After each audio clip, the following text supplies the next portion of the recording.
Every day he would walk in the door and say, "I'm home, monkey turd." Why he called me monkey turd, I don't know, but I'll never forget him saying it. June 11, 2005, my father's 32nd birthday. We sat down for dinner and got in an argument over a baked potato. Don't ask me why, because I don't really remember much from that night. The 7-year-old diva I was stormed up the steps screaming, "I hate you, Daddy," and I went to my room to pout. After my shower and goodnight hugs and kisses, we made up, and he and Mommy tucked me in like always. I was lying in bed when I heard 2 bangs, and then my mother screamed, "Jeffrey!" He had fallen coming in from his late-night cigarette. One bang was the door slamming behind him. The other was him hitting the floor. Little did I know that night, when he tucked me in, it would be the last time. My father, Jeffrey Piazza, was one of the strongest men I have ever met. He could defeat anyone and anything, except the pancreatic cancer that took him away from me.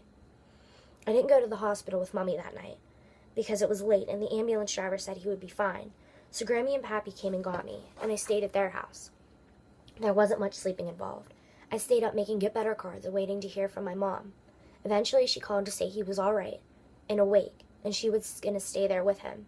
With that being said, I went to sleep, praying that he would be okay. The next morning, I woke up waiting for Mommy to come get me to go see him. When she walked in the door, she was trying to hide tears, and in that moment, I knew something wasn't right.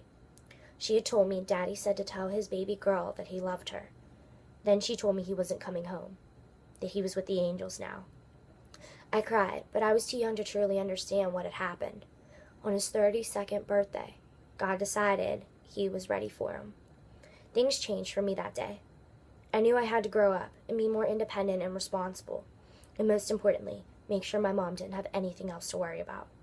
From that day on, I was determined to make him proud. I started going to church every Sunday with his mom. We moved in with my mom's parents that summer while we kind of redid the house so I wouldn't miss him as much. We wanted to make it seem as if nothing had ever happened. My dad had one of the biggest hearts of anyone I've ever known, and everyone tells me that I have it too. He would put everyone's needs before his, down to his last day. He never showed weakness. None of us even knew he was sick. None of us. Not even his own mother. He hid it. He didn't want us to worry about him, or feel sorry for him, or pity him because we couldn't help him. When I was sick, going through test after test, doctor after doctor, medicine after medicine, I still tried to put everyone in front of me.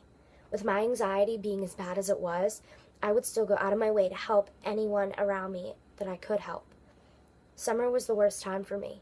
My sickness was at its peak, and it seemed as nothing was going to get better. If it weren't for my 5 wonderful 8-month-old cousins and the support of my family, God only knows where I'd be today. One night, after countless nights of not sleeping, I finally did. I dreamed of walking on Geneva on the lake with my dad. We played games at the arcade, did some karaokeing, we go-kart raced and rock climbed, and had a nice dinner by the waves.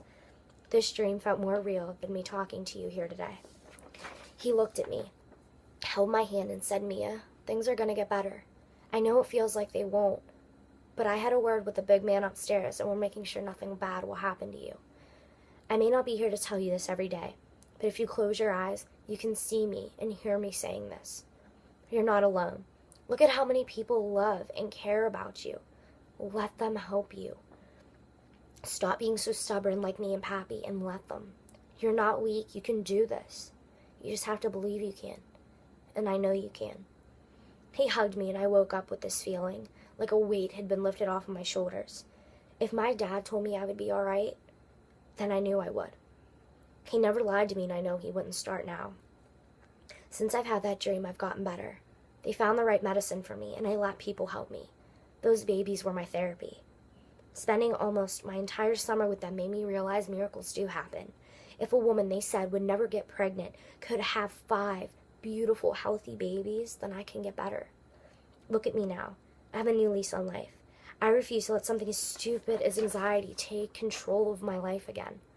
I can do anything I set my mind to. I will always have the support of my family and my friends. Daddy may not be here, but I have his support too. I hope I'm making him proud up there. I love him and I miss him. My life hasn't been the same since he left. I know that he would have given anything to stay here with me. He's in my heart and in my mind. Everything I do it for him.